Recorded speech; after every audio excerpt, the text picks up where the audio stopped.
So welcome students. In this question you're given the equation of a pair of lines and you're given that the sum of their slopes is 4 times the product of their slopes. If that is so, what is the value of C? So again, this is a very straightforward formula based question. So we have a pair of lines ax square plus 2hxy plus by square is equal to 0. So we have this pair of lines.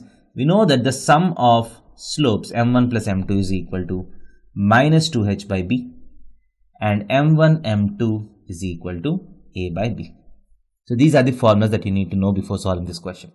So if you know these formulas, let us apply the formulas here.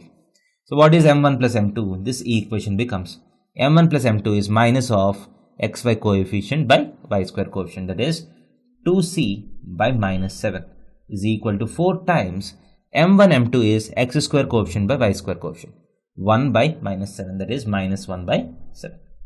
This minus and this minus gets cancelled, 7 and 7 gets cancelled. So 2c is equal to 4 and c is equal to 2. Thank you.